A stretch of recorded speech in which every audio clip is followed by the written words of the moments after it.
Bonjour, bienvenue dans Lex Inside, l'émission qui donne du sens à l'actualité juridique, du droit et rien que du droit. Au programme de ce numéro, un maire peut-il interdire le port de signes religieux au sein du conseil municipal? On répondra à cette question avec Victor Bondry, avocat fondateur de Bondry Avocat. On parlera ensuite de marché de l'art et dispositif LCB-FT, lutte contre le blanchiment de capitaux et de financement du terrorisme avec Célia Chauffret, avocate au barreau de Paris. On parlera ensuite développement international d'un réseau de franchise avec Jérôme Lehec, avocat associé chez Gouache. Voilà pour les titres. Lex Inside, c'est parti.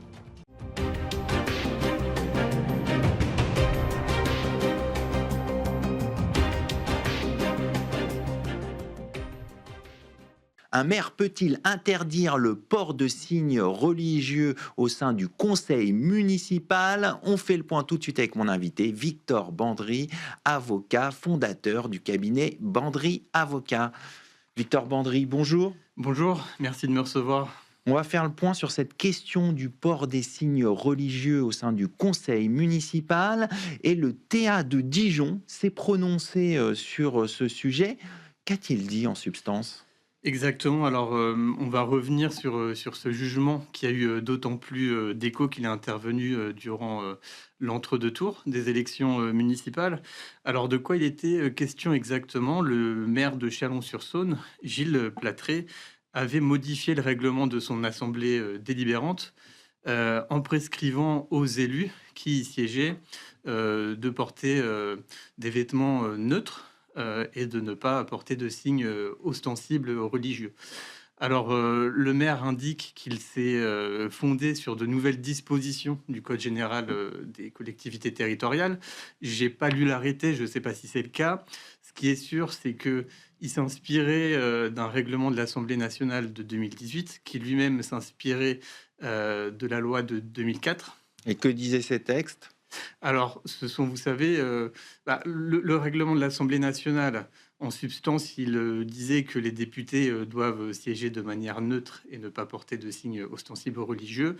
Et la loi de 2004, vous savez, c'est celle qui concerne l'interdiction des signes religieux par les élèves dans les élèves, collèges et lycées. Donc, c'est précisément ce règlement qu'il a repris dans le cadre de son conseil municipal. Deux requérants de la France insoumise, dont l'une souhaitait arborer le voile au conseil municipal, ont formé un référé-liberté devant le tribunal administratif de Dijon, en soutenant que cet arrêté, justement, était manifestement illégal, car contraire à la liberté de conscience des élus. Donc, précisément, ce qu'ils demandaient, c'est de suspendre en urgence cet arrêté, et justement le tribunal administratif n'a pas reçu favorablement leur conclusion puisqu'il a conclu au rejet de leur requête. Alors on va venir à la motivation du juge. Pourquoi, selon vous, le juge a refusé de suspendre l'interdiction du port de signes religieux au sein du conseil municipal? Alors ce qu'il faut bien se dire, c'est que le juge administratif, il a statué en référé-liberté.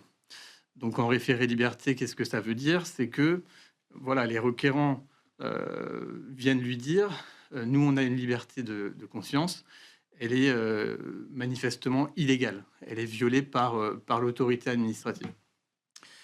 Et donc, justement, le juge administratif, qu'est-ce qu'il a considéré? C'est de dire finalement que cette liberté de conscience des élus, elle devait être contrebalancée finalement avec le principe de laïcité. Et c'est en cela que ce jugement est inédit, que cette ordonnance est inédite, c'est que jusqu'à présent, on considérait que le principe de laïcité n'avait pas à s'appliquer justement aux élus locaux. Donc c'est une nouveauté avec ce jugement du théâtre Dijon du 18 mars dernier? Exactement. En tout cas, le juge administratif considère justement cette nouvelle disposition du Code général des collectivités territoriales, introduite par une loi de décembre 2025, donc très récent, finalement. Et il se fonde justement sur cette disposition pour nous dire, en tout cas, au stade du référé, hein, entendons-nous bien, qu'il n'y a pas d'illégalité manifeste au vu de ce texte. Alors qu'en est-il de la liberté d'expression religieuse des élus du coup? Oui, alors est-ce qu'il dispose toujours d'une liberté d'expression, finalement? Moi, je crois que oui. En tout cas, je me garderais bien d'avoir une opinion, juridique trop tranchée sur le sujet. Pourquoi vous pensez que oui? Tout simplement parce que, les élus locaux ne sont pas des agents publics, premièrement et effectivement, il y a eu cette ordonnance, mais il y a toujours cette distinction qui s'opère avec les agents publics qui, eux, sont, des agents du service public, donc par nature soumis au principe de neutralité et donc de laïcité, qui en est son prolongement, ce qui n'est pas forcément vrai pour les élus locaux. Parce qu'en réalité, c'est aussi la liberté d'expression politique qui est protégée. On ne peut pas demander à un élu local d'être tout à fait neutre. Ce ne serait pas logique.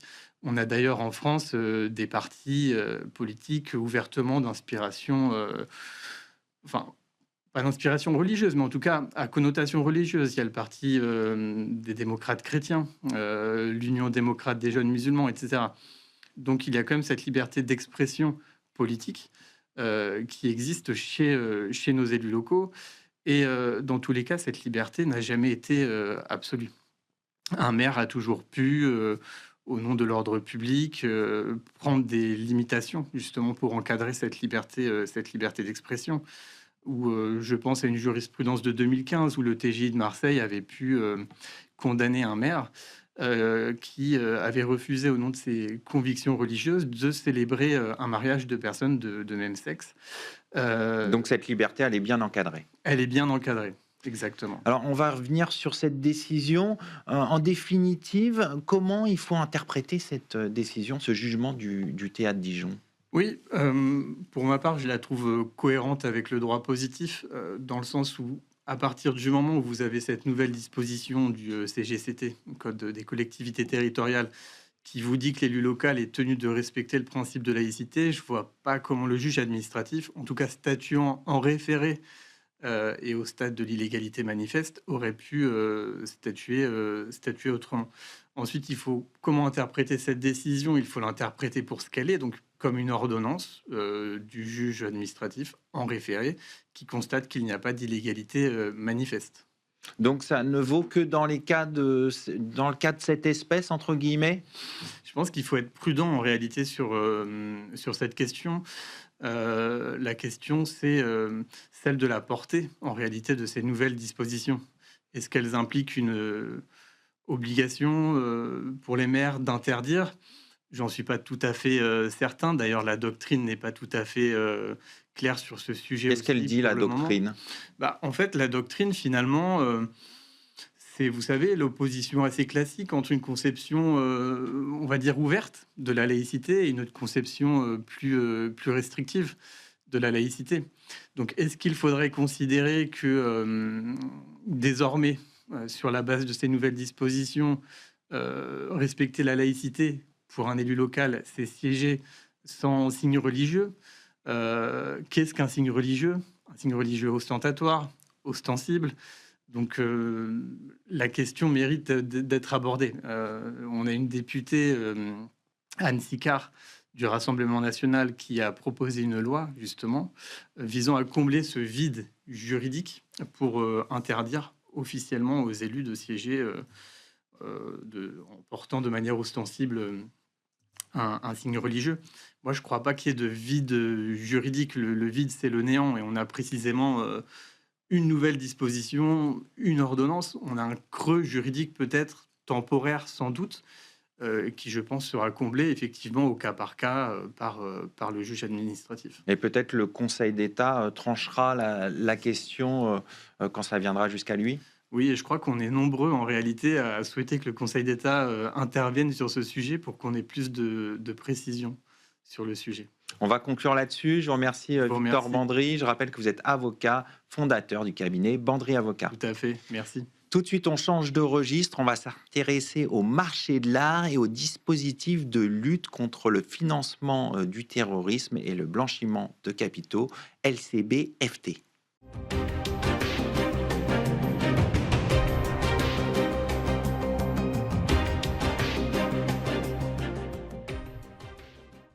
Les marchands d'art et d'antiquités sont assujettis au dispositif de lutte contre le blanchiment de capitaux et de financement du terrorisme. Quelles règles doivent-ils respecter et comment s'y conformer? On fait le point avec mon invité, Célia Chauffret, avocate au barreau de Paris. Célia, bonjour. Bonjour Arnaud. On va faire le point ensemble sur le dispositif de lutte contre le blanchiment de capitaux et le financement du terrorisme, LCB-FT, appliqué au marché de l'art. Tout d'abord, on va s'intéresser au champ d'application. À partir de quel seuil et dans quelle situation les marchands d'art et d'antiquités deviennent-ils assujettis à ce dispositif LCB-FT? Alors, ce dispositif LCB-FT, le seuil de déclenchement, il est facile à retenir, c'est 10 000 euros. 10 000 euros pour une transaction ou pour une série de transactions. C'est-à-dire qu'il n'est pas possible de scinder artificiellement une transaction, de la découper pour échapper au respect de la réglementation.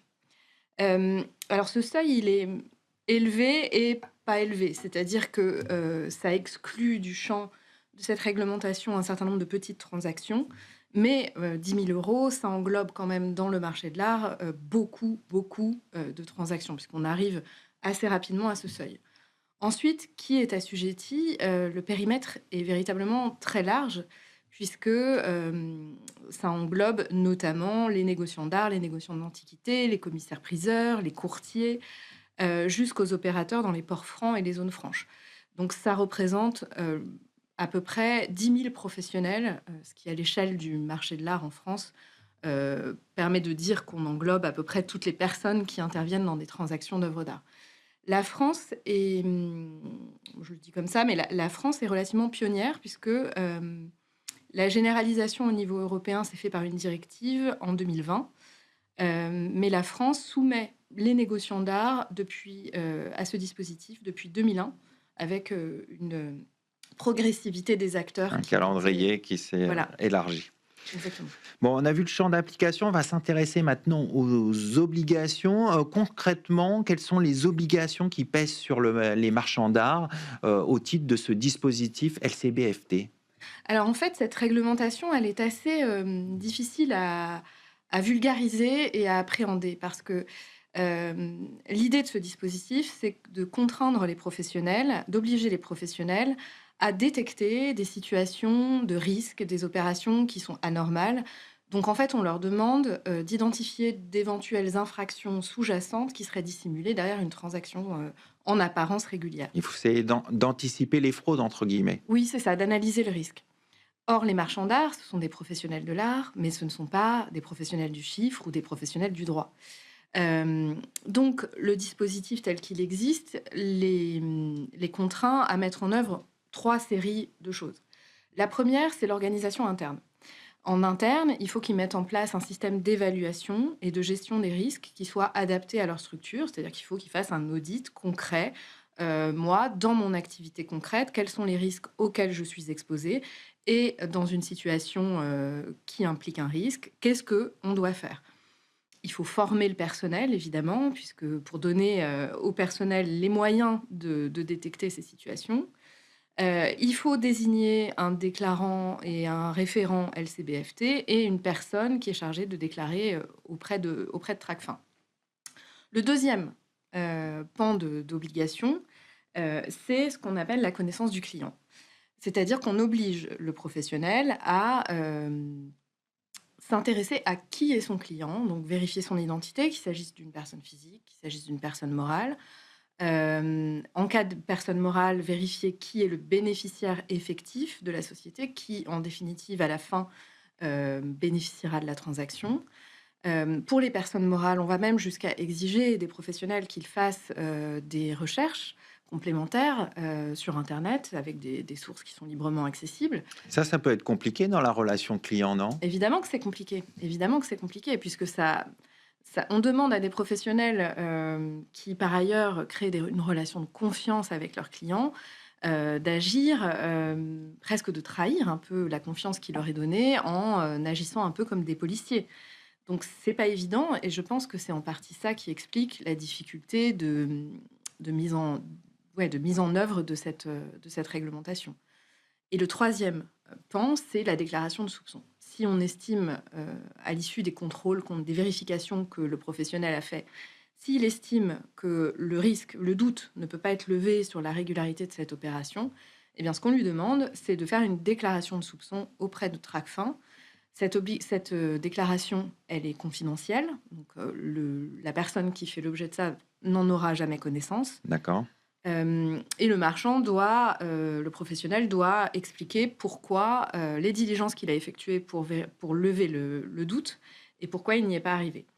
Et en définitive, il faut quand même le dire, au regard de la réglementation telle qu'elle existe, même s'il y a effectivement cette ambiguïté que vous venez d'évoquer, qui est un point véritablement sensible, au regard de la réglementation telle qu'elle existe aujourd'hui, cette réglementation LCBFT, il faut aussi comprendre qu'elle protège le professionnel. La déclaration de soupçon, c'est aussi une mesure qui protégera la responsabilité du professionnel si véritablement il y avait quelque chose de suspect qui se dissimulait derrière la transaction. Parce que le marché de l'art est un marché sensible à des actions de blanchiment. Pourquoi, par exemple, ce secteur est particulièrement vulnérable à la question du blanchiment?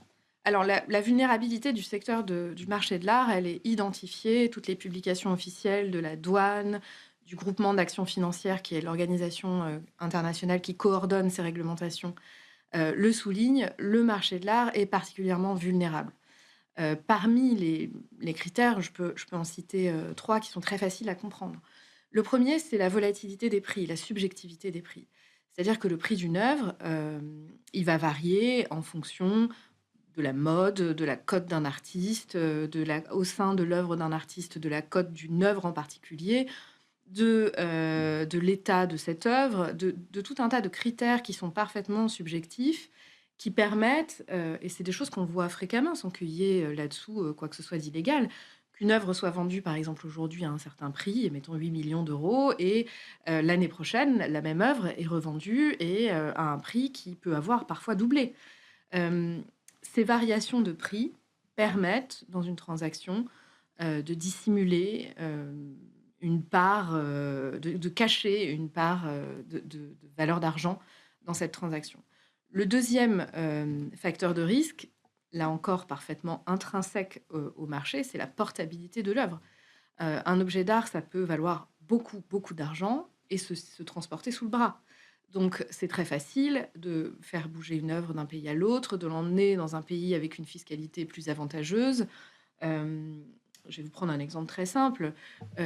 Par exemple, une des infractions qui est souvent relevée comme étant parmi les infractions euh, qui sont fréquemment opérées dans le secteur du marché de l'art, c'est l'abus de bien social. Un cas tout à fait classique, une société achète une œuvre d'art auprès d'une galerie et cette œuvre d'art, elle est livrée chez le dirigeant de la société à son domicile personnel. Ça, c'est de l'abus de bien social. Ou elle est livrée au sein de la société, mais le dirigeant, ensuite, l'emmène à son domicile. Et ça, c'est de l'abus de bien social. Et c'est rendu très facile par la portabilité de l'œuvre elle-même. On va conclure là-dessus. On a compris que le marché de l'art était particulièrement exposé au risque LCB-FT. Merci Célia Chauffret. Je rappelle que vous êtes avocate au barreau de Paris. Merci. Tout de suite, on change de domaine. On va s'intéresser au développement international d'un réseau de franchise.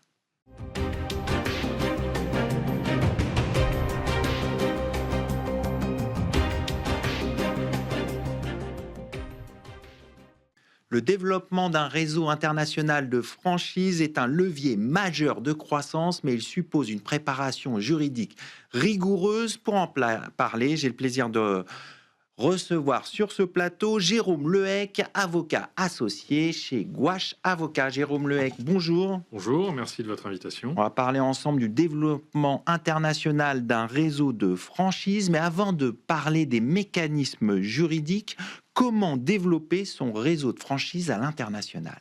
Alors, première chose à bien comprendre, c'est qu'il n'y a pas un modèle unique de développement à l'international.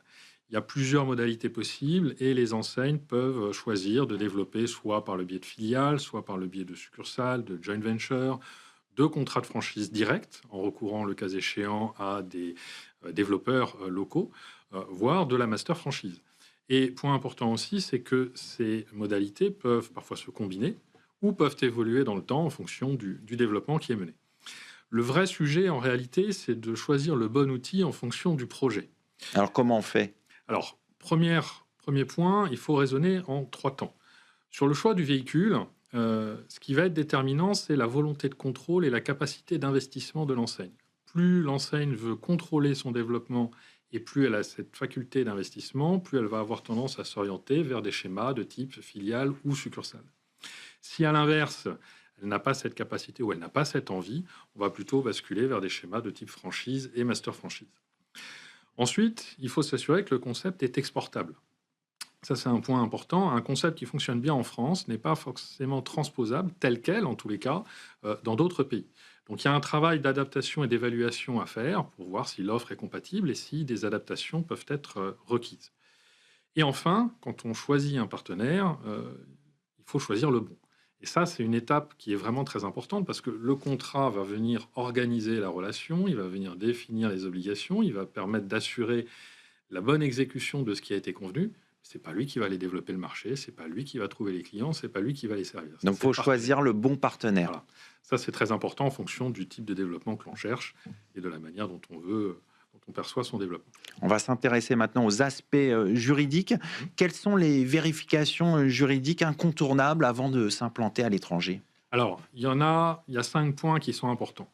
Ce qu'il ne faut pas penser, c'est qu'on peut simplement prendre son contrat français, mettre une clause de droit applicable, le traduire et l'utiliser pour son développement international.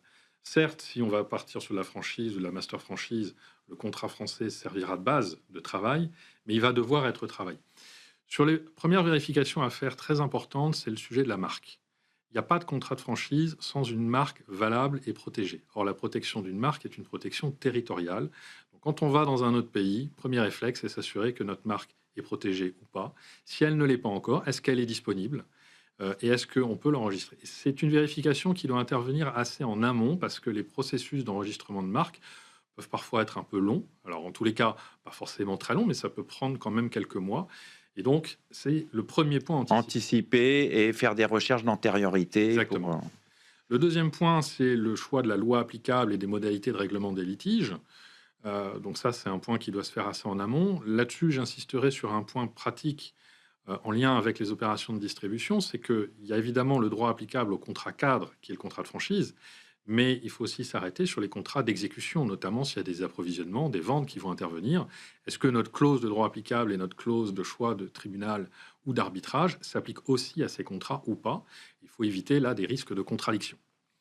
Troisième point, et ça c'est un volet qui est très important, c'est l'adaptation du contrat aux règles de police locales. Pourquoi c'est important? Alors parce que on peut choisir le droit applicable au contrat qui va régir du coup, la relation entre les parties au contrat, mais votre franchisé, votre master franchisé, il va intervenir, lui, dans un cadre qui va être applicable à ses opérations quotidiennes. Et donc là, il y a un certain nombre de règles qui peuvent être d'ordre public et qui peuvent trouver à s'appliquer et qui pourraient heurter des stipulations contractuelles, c'est-à-dire empêcher la mise en œuvre d'obligations qu'on aurait prévues parce qu'elles ne sont pas adaptées, ou venir présenter un risque de sanction si elles sont contraires à une règle d'ordre public. Donc il y a des adaptations pratiques à prévoir, par exemple les documents, en quelle langue est-ce qu'on les remet, qui se charge des traductions. Il peut y avoir des adaptations à prévoir sur les logiciels, mais ça peut vite devenir des questions juridiques. Par exemple, une enseigne souhaite imposer le logiciel qu'elle utilise en France avec ses franchisés. Si ce logiciel n'est pas conforme aux réglementations comptables et fiscales locales alors qu'il permet de faire la facturation, on va se heurter à une difficulté pratique et à un risque d'engagement de responsabilité du franchiseur. Donc ce travail-là est une étape importante. Après, on a 2 autres sujets qui sont l'économie du contrat. Donc regarder les aspects financiers, anticiper la modélisation financière de l'opération, parce que notamment quand on est en master franchise, on rajoute un intervenant. Donc il faut que chacun puisse gagner correctement sa vie. Et dans ce cadre-là, à l'international, ce qui va être déterminant aussi, c'est l'existence possible de redevances et de retenues à la source sur les redevances qui peuvent être perçues par le pays du franchisé ou du master franchisé. Donc, est-ce qu'on a une convention applicable? Est-ce qu'on les a anticipées? Est-ce qu'on a la faculté de récupérer ces retenues à la source pour éviter de biaiser le modèle financier? Et puis, il peut y avoir, notamment hors de l'Union européenne, des questions de réglementation d'échange qui peuvent venir du coup réglementer les modalités dans lesquelles le distributeur local, le franchisé local peut vous payer en tant que franchiseur. Et donc ça peut impliquer des formalités particulières, ça peut impliquer parfois des autorisations pour certains types de paiements dans certains pays. Et donc ça nécessite des adaptations. Par exemple, on ne prévoit pas dans ces cas-là des prélèvements automatiques parce qu'on ne pourra pas les mettre en place. Et dernier point, très important, le droit de la concurrence, puisqu'on est sur des contrats qui touchent à des sujets qui sont appréhendés par le droit de la concurrence, quand on a des clauses d'exclusivité territoriale, des clauses qui régissent les ventes Internet, ce sont des sujets qui sont abordés, qui peuvent donner lieu à des sanctions lourdes, et donc il faut s'assurer que ces sujets vont être traités localement. Le conseil pratique, c'est d'être accompagné par son conseil dans son pays d'origine, mais c'est de s'assurer qu'un conseil local, un avocat local, va faire une relecture du contrat au regard du cadre réglementaire local pour s'assurer qu'il n'y a rien qui va entrer en conflit, qui empêcherait une mise en œuvre ou qui présenterait un risque de sanction. Et qui soit bien adapté justement au pays en question. Donc on voit qu'il y a de nombreuses questions juridiques. Vous avez abordé le master franchise tout à l'heure. En quoi c'est un levier d'accélération ?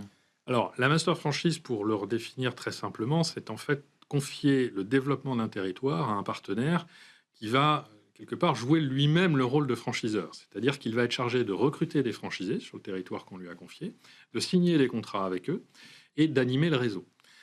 Donc, on a deux niveaux contractuels. On a un contrat entre le franchiseur et le master franchisé, et ensuite les contrats entre le master franchisé et les franchisés. Donc, ça permet de décharger l'enseigne de l'aspect de développement et de l'aspect d'animation quotidienne du réseau.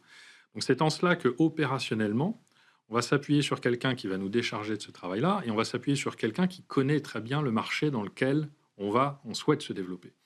Et donc, on va gagner du temps. Évidemment, si un franchiseur souhaite faire de la franchise directe, il le peut, mais il va peut-être pas aussi bien connaître son marché, qui sont les acteurs, quelles sont les adaptations éventuellement à apporter, qu'un master franchisé. Donc, c'est un premier levier. Et le deuxième levier, c'est un levier financier, parce que dans ce cas-là, évidemment, le franchiseur n'a pas les investissements à engager pour le développement, n'a pas engagé les investissements pour l'ouverture des points de vente. Alors, ça ne veut pas dire qu'il n'y a pas certains investissements à avoir du côté du franchiseur. Parce qu'il doit quand même, évidemment, accompagner son master franchisé. Donc, il faut s'assurer qu'il ait à minima des personnes qui soient capables de l'accompagner, de le contrôler, de l'aider. Et puis, il peut y avoir aussi la mise en place d'une organisation d'approvisionnement quand on est dans de la distribution de produits. Et là, il peut y avoir un aspect, peut-être certains problèmes qui peuvent apparaître, c'est que si on a un master franchisé qui développe très rapidement, il faut que l'organisation du franchiseur ou de ses fournisseurs soit à même de suivre. On va conclure là-dessus. Merci Jérôme Lehec. Je rappelle que vous êtes avocat associé chez Gouache. C'est la fin de ce Lex Inside. Merci de votre fidélité. Restez curieux et informés. À demain sur Be Smart for Change.